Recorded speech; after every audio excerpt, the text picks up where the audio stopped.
Salut tout le monde, je suis aujourd'hui avec une nouvelle vidéo, je suis super heureuse de vous retrouver comme d'habitude et aujourd'hui je reviens avec une nouvelle vidéo de ma série Back to Fac.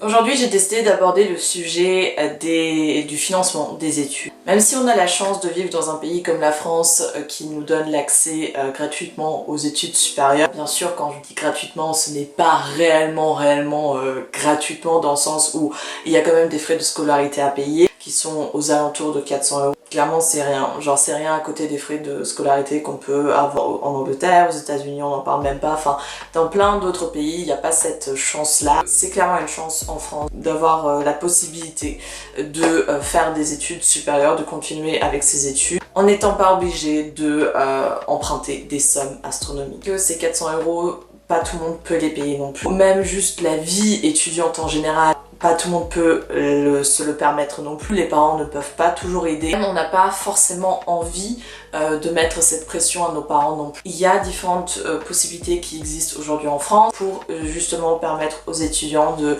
tout simplement leur faciliter un peu la tâche d'un point de vue financier. Donc on va parler aujourd'hui de bourse, on va parler aujourd'hui de job étudiant, de emprunt bancaire. On va parler vraiment de tout ça point par point en essayant de vous donner le maximum d'informations possible. Et voilà, donc si ça vous tente, je vous invite à continuer à regarder la suite de cette vidéo. Je suis pas sûre que c'était français. Premier point que j'ai envie d'aborder dans cette vidéo, c'est bien sûr la bourse du Crous. Donc le Crous, c'est un établissement public qui met en place tout ce qui est bourse pour les étudiants, logement pour les étudiants. C'est le Crous qui s'occupe également des restaurants universitaires, etc. Vraiment tout ce qui entoure la vie étudiante pour justement leur permettre de nous faciliter tout simplement la vie en tant qu'étudiant, c'est le Crous qui s'en occupe. Pour obtenir la bourse Crous, il faut répondre à certains critères. Le Crous va regarder en fait un peu votre situation personnelle, familiale. Si vous êtes toujours inscrit sur le même foyer fiscal, le revenu de vos parents vont forcément rentrer en compte. La situation familiale également, à savoir si vos parents sont divorcés ensemble ou pas, combien d'enfants sont à charge, combien d'enfants font des études. Ils vont un peu regarder votre situation globale et à partir de tout ce que vous leur avez transmis, parce que du coup il y a plein de documents à transmettre, faire leur décision tout simplement. Des gens qui savent déjà qu'ils peuvent demander cette bourse là et qui vont l'obtenir parce que tout simplement leur situation personnelle et familiale correspond vraiment à ces critères là. La plupart du cas, les gens pensent que en fait ils vont pas obtenir la bourse parce que tout simplement ils sont pas non plus extrêmement dans le besoin, qui ne correspondent pas forcément aux critères sociaux. Je vous encourage malgré tout de faire la demande, ça coûte rien, enfin ça coûte je crois quelque chose comme 10 €, 20 € pour faire le dossier, l'envoi, etc. Et encore je crois que c'était avant, enfin bref, je me rappelle vraiment plus. En soi, ça vous coûte rien d'essayer, et puis au moins après, vous savez si vous êtes éligible ou pas, et vous aurez le cœur net un petit peu. Pour en fait faire cette demande, ça se passe au début de l'année, donc c'est entre... je crois que ça commence en mars ou avril jusqu'à quelque chose comme entre mai et juin, je m'en rappelle plus. De toute façon, tout ce que je vous raconte dans cette vidéo là, tous les liens pour avoir plus d'informations, etc. sont listés bien sûr dans la barre d'infos comme d'habitude. Moi, la première année, je ne l'avais pas fait parce que tout simplement je vis à la maison, donc je voyais je voyais pas l'intérêt, j'avais pas des sommes astronomiques à dépenser pour mes études non plus. Et par contre, je l'avais demandé pour la deuxième année parce que je partais en Erasmus et que là ça avait un petit peu plus de sens pour moi de tout simplement demander la bourse. Je ne l'ai pas eu. Pourtant, j'avais pas fourni tous les documents nécessaires, etc. qui prouvaient justement ma situation personnelle, la situation familiale. En deuxième année, ça me posait pas de problème parce que je partais en Erasmus, donc j'avais la bourse Erasmus, j'avais une bourse spéciale liée à ma licence, etc. Donc vraiment, je m'en sortais plutôt pas mal. Par contre, je l'ai redemandé du coup avant de partir en Master 1. Et là, on me l'a de nouveau refusé alors que j'avais mis vraiment tous les justificatifs qui prouvaient en fait tout simplement ma situation personnelle, la situation familiale et qui Selon moi, je trouvais que c'était des motifs quand même assez valables pour pouvoir obtenir une bourse, ne serait-ce que l'échelon 0, parce qu'il faut savoir qu'il y a différents échelons, ça va de l'échelon 0 jusqu'à l'échelon 7. Selon l'échelon, vous avez différents droits. L'échelon 0, c'est vraiment pour les personnes qui sont pas dans le besoin extrême, qui ont juste besoin d'une petite aide en plus, mais c'est quand même extrêmement intéressant d'avoir l'échelon 0 parce que ça vous ouvre plein de droits. Déjà, vous payez plus les frais d'inscription, donc ça, tous les étudiants boursiers ne payent plus les frais d'inscription. Vous recevez en plus une certaine somme chaque mois qui tourne autour de 100 €, ce qui est pas négligeable non plus. Ça t'ouvre également plein de portes, entre guillemets, pour avoir accès à d'autres bourses. Par exemple, quand tu pars en Erasmus, tu peux demander une bourse spéciale pour les boursiers qui partent à l'étranger dans le cadre de programmes Erasmus, etc., que des étudiants qui ne sont pas boursiers ne peuvent pas obtenir. Donc ça fait 600 € par semestre en plus, ce qui est extrêmement pas négligeable non plus. Ou encore, ça t'ouvre également une porte pour la bourse, pour le déplacement, pour le master, qui te donne une somme de 1000 € pour l'année. Quelque chose que de nouveau je n'ai pas pu toucher, alors que clairement j'en avais un peu besoin. Parce que tout simplement je ne correspondais pas à leurs critères. Je remets pas en doute les critères qui sont mis en place par le Crous, mais c'est vrai que je les comprends pas forcément très bien non plus. Et c'est la vie, c'est pas grave. C'est dommage, mais si vous voulez vraiment avoir plus d'informations, que ce soit sur la bourse, sur les critères sociaux, ou encore la bourse pour le déplacement en master, tous les liens seront dans la barre d'infos. Sinon, quelque chose que je vais pas aborder dans cette vidéo là parce que je veux faire une vidéo vraiment consacrée à ça, qui est le logement Crous, donc le logement étudiant pour les étudiants boursiers du Crous. Ce sont en fait des logements qui de base sont destinés aux étudiants justement boursiers qui n'ont pas forcément beaucoup de moyens. Et si vous m'avez suivi tout au long de cette année, vous savez que je vis en fait dans un logement étudiant Crous alors que je ne suis pas boursière. Oui, tout le monde l'a pensé à chaque fois que j'étais aussi boursier, mais en fait pas du tout. C'est juste que j'ai eu de la chance. Clairement j'ai eu de la chance. Ils privilégient les étudiants boursiers et lorsqu'il reste encore de la place, et ils privilégient également les étudiants étrangers, mais lorsqu'il reste encore un petit peu de place, ils privilégient également les étudiants de master. Donc j'ai eu de la chance, il y avait encore de la place, du coup ils ont accepté mon dossier, mais sinon c'est vrai que lorsque tu es étudiant non boursier, c'est assez difficile quand même d'obtenir un logement du Crous. La bourse au mérite est destinée aux étudiants qui intègrent du coup les études supérieures et qui ont obtenu mention très bien au bac. La somme tourne autour de 1000 € pour l'année. Par contre, ce qu'il faut savoir, parce que j'ai également pas mentionné ce point-là par rapport à la bourse du Crous, lorsque en fait vous redoublez, il suffit juste un seul redoublement, et vous perdez votre bourse du mérite, donc au mérite, pardon. Votre bourse au mérite, vous la perdez, donc voilà, c'est quand même important de le savoir. Par contre, pour ce qui est de la bourse Crous, vous avez droit à 3 redoublement, vous n'avez pas le droit d'être défaillant ne serait-ce qu'une seule fois. Si vous voulez garder votre bourse, il faut vous présenter à tous les cours de TD lorsque c'est obligatoire, lorsque la présence est obligatoire, parce que c'est vrai que selon les facs, tout est différent. Il faut être présent à tous les examens. C'est pour ça qu'en première année, il y a énormément d'étudiants qui viennent au partiel en rendant une feuille blanche, parce que tout simplement, ils savent qu'ils vont pas rester dans ces études-là, qu'ils vont changer. Ils n'ont pas envie de perdre leur bourse. Il me semble que c'est l'abréviation pour soit allocation pour logement ou aide pour logement, quelque chose dans ce style-là. Mais l'APL, c'est du coup fourni par la CAF. Tous les étudiants y ont accès, peu importe leur situation personnelle, familiale, pour vous aider dans vos dépenses concernant le logement, donc à savoir le loyer. Généralement, tous les appartements presque sont éligibles aux APL. Sur ce point-là, faites vraiment attention lorsque vous choisissez votre logement étudiant. Généralement, toutes les résidences étudiantes, surtout celle du Crous, y sont éligibles. Ensuite, lorsque c'est des appartements privés, voilà, faut vraiment faire attention à se renseigner, demander au proprio si l'appartement est vraiment éligible à l'APL, parce que clairement faut en profiter tout simplement. On peut faire des simulations, que ce soit également pour la bourse du Crous que pour APL pour savoir environ combien vous allez toucher. Par exemple, moi, mon logement du Crous coûte 392 € par mois, donc c'est le loyer que je dois payer, et tous les mois l'APL me verse 173 €. Il me reste plus que 219 € à payer, ce qui est clairement pas négligeable, genre c'est pratiquement la moitié du loyer, donc clairement tu sens la différence entre payer 400 € tous les mois et payer 200 € tous les mois. Une alternative qu'on peut envisager lorsque particulièrement vous touchez aucune bourse ou que vous touchez la bourse mais pas assez pour tout simplement pouvoir vivre simplement avec la bourse, que vous pouvez pas forcément vous permettre de travailler à côté. Le prêt étudiant, tout simplement, c'est un prêt que la banque vous fait tout simplement, donc c'est un emprunt. Il y a différentes formes de prêts étudiants qui existent au niveau de quand est-ce qu'il faut rembourser, etc.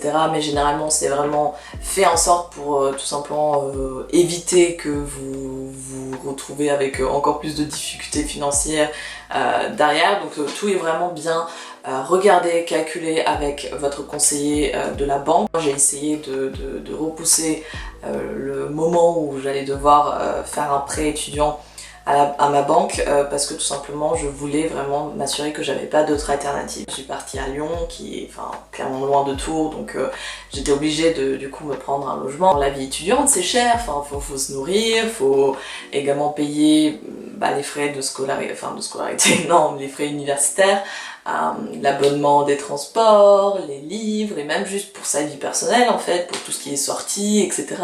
Pour vivre tout simplement. Ça revient cher et c'est vrai que mes parents ne pouvaient pas forcément me venir en aide et je voulais pas non plus leur mettre cette pression là. Le choix s'est assez vite imposé à moi du fait de réaliser un emprunt. Ce que je vous conseille c'est tout d'abord de prendre un rendez-vous avec votre banque si ça vous intéresse, si vous voulez simplement avoir des informations par rapport au prêt étudiant, mais je vous conseille également de en parler à plusieurs banques différentes pour tout simplement savoir un peu comment ça marche pour eux parce que chaque banque fonctionne différemment. Chaque banque a son taux d'intérêt concernant les prêts étudiants. Donc un taux d'intérêt en fait c'est tout simplement une somme que vous devez payer tous les mois pour en fait en quelque sorte rémunérer la banque par rapport au fait que elle vous a fait un emprunt. Il faut vraiment essayer de trouver la banque avec le taux d'intérêt qui se rapproche le plus du 0% pour tout simplement vous faciliter de nouveau la vie. Il faut avoir des garants. Généralement c'est les parents qui sont les garants.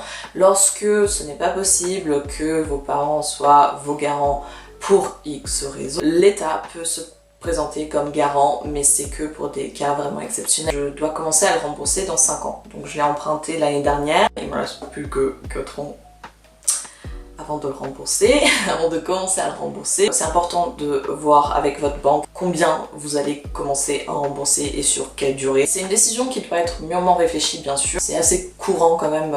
Généralement c'est plus courant pour les étudiants en école de commerce, etc. Plutôt qu'en fac, parce que tout simplement il y a moins de frais entre guillemets, mais je trouve que c'est vrai qu'il n'y a pas les frais astronomiques d'inscription comme on peut le voir en école de commerce, mais il y a quand même des frais de vie qui sont assez importantes et que, de nouveau, si t'as pas des bourses, si t'as pas un job à côté, si t'as pas des aides à côté, tu peux pas vraiment t'en sortir. Un petit peu vous parler des jobs étudiants, donc c'est quelque chose que moi personnellement je n'ai pas expérimenté tout au long de mes études. J'ai préféré en fait me consacrer pleinement aux études. Je sais que c'est une chance, un privilège, tout ce que vous voulez et je en suis extrêmement reconnaissante. Je sais que pas tout le monde a cette possibilité là, ne peut faire ce choix là. Si vous songez à tout simplement travailler à côté de vos études, à vous prendre un job étudiant, peu importe le volume horaire, une charge assez importante, que ce soit sur votre santé mentale, physique, etc. Parce que du coup, vous enchaînez 2 trucs en même temps, à savoir vos études et le travail, donc ça rajoute un stress en plus. J'ai constaté que le système français universitaire ne permet pas aux étudiants de réellement avoir un job à côté. Ce qui n'est pas le cas dans plein d'autres pays. Par exemple, je suis partie en Allemagne pendant 1 an, où clairement tous les étudiants allemands pratiquement avaient un job étudiant. Le système universitaire est fait ainsi pour permettre justement aux étudiants de également avoir un job à côté. Au niveau des volumes horaires,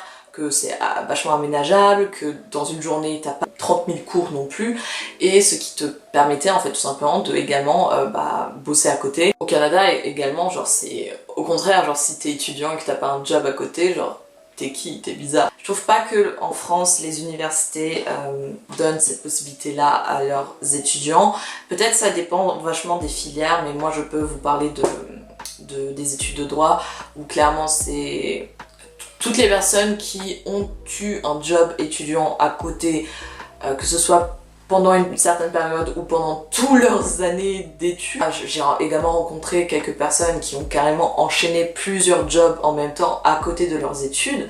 Mais pour moi c'est des héros en fait, c'est vraiment des héros pur et dur parce que c'est quelque chose que moi je sais que je pourrais jamais le faire. Et il y a des personnes qui réussissent à valider leurs années. Lorsqu'on regarde également le taux d'échec entre guillemets, généralement ce sont des personnes qui travaillaient à côté et qui avaient un volume horaire assez important. On a des cours clairement tous les jours pendant toute la journée. C'est rare d'avoir genre une journée où t'as juste un seul cours ou carrément la journée de libre. Ça implique également de faire des sacrifices par rapport à tes études, c'est-à-dire de pas venir à certains cours pour pouvoir justement bosser. Pour le coup, le système universitaire en France n'est pas du tout adapté pour ça et je trouve ça bien dommage parce que c'est tout simplement pas normal. Enfin, on parle depuis l'année dernière, on met de plus en plus en lumière les étudiants tout simplement précaires qui, à côté de leur bourse, doivent enchaîner je sais pas combien de jobs et en plus les études, et c'est, je sais pas, je trouve que c'est un peu trop pris à la légère et il faudrait vachement, enfin je sais pas, réformer tout ça. Je veux pas vous faire peur, d'accord? Si vous envisagez de faire un job l'année prochaine, c'est tout à fait possible, enfin genre y a rien qui est impossible, juste il faut se rendre compte de que ça va être pas forcément facile, ne serait-ce qu'au début, que ça demande une organisation, de rester concentré et de tout simplement canaliser son stress. Tout dépend du job que vous faites, du volume horaire, etc. C'est vrai que les jobs idéaux, si vous pouvez le faire, c'est babysitting. Et encore, tout ce qui est babysitting, voilà, au niveau des emplois du temps, c'est pas toujours adapté. Les familles cherchent des babysitters à partir de 16h30 qui peuvent venir chercher leurs gosses, sauf que généralement, surtout en fac de droit, on a cours à ce moment-là, genre on a cours jusqu'à 20h. Ce que j'ai fait cet été, c'est les enquêtes téléphoniques. Vraiment l'idéal selon moi si vous pouvez le faire, parce que tout simplement vous pouvez le faire à distance. Enfin moi, pendant tout le mois, je travaille à distance, comme dans un supermarché ou dans la restauration rapide, etc. Enfin, c'est faisable également, juste il faut que vous sachiez en amont que voilà, ça va vous racheter du stress en plus, ça va vous demander d'être extrêmement organisé, etc. Mais c'est pas impossible. Moi, je veux pas vous décourager par rapport à ça parce que personnellement, je l'ai jamais expérimenté, mais c'est vrai que en ayant un peu regardé à droite et à gauche dans mon entourage, je vois et je comprends à quel point ça peut ne pas être si simple que ça. Tout le monde, chaque étudiant qui part en Erasmus peut toucher, donc ça quand même, voilà, c'est assez important de le savoir quand vous partez en Erasmus, mais généralement l'information elle passe très vite et assez facilement. Il me semble que par semestre c'est quelque chose comme 1005. Votre région académique peut vous donner également 1500 € en plus lorsque vous partez à l'étranger, que ce soit en Europe ou à l'extérieur de l'Europe. Par exemple, moi je vais partir au Canada, et la région académique va me donner également 1500 €. Concernant la high-tech et tout ce qui entoure, par exemple Spotify, au lieu de payer 10 € ou quelque chose comme ça par mois, tu payes plus que 4,95 € il me semble. Donc ça c'est également pas négligeable. Il me semble que Amazon Prime, il y a également, genre tu payes pas 50 € mais genre 20 €, un truc comme ça. Par contre, ce que je trouve extrêmement intéressant, parce que en tant qu'étudiant forcément il te faut un bon ordinateur, surtout de nos jours avec toute la pandémie. C'est quand même important d'avoir un bon ordinateur qui marche bien. MacBook réputé comme étant des bons ordinateurs. C'est également des ordinateurs qui sont extrêmement chers et de nouveau pas tout le monde peut se le permettre. Avec Unidays met en place en fait 20% de réduction pour les étudiants. Et en plus en ce moment il y a une offre limitée, c'est-à-dire que lorsque tu achètes un ordinateur ou un iPad, t'as les AirPods qui sont offertes. Chacun ses priorités, chacun regarde un peu ce qui leur correspond le mieux. Utilisé également par plein d'étudiants d'acheter l'iPad le moins cher avec un petit clavier et c'est bon, ça te fait ton petit ordinateur. Donc il y a également 20% sur, ou peut-être un peu moins, mais quelque chose aux alentours, genre 15 ou 20% pour les iPads. Peut-être il y a d'autres trucs qui existent que j'ignore ou que j'ai oublié de mentionner dans cette vidéo-là. Si vous avez d'autres idées, d'autres suggestions, n'hésitez pas de me le faire savoir dans les commentaires. Troisième vidéo Back to Fac va sortir très bientôt dans cette semaine-là, si tout va bien. Et voilà, je vous embrasse fort, profitez bien de ces fins de vacances, courage, ça va bien se passer. Ayez confiance en vous, c'est très important. Et on se dit à bientôt pour une nouvelle vidéo. Ciao!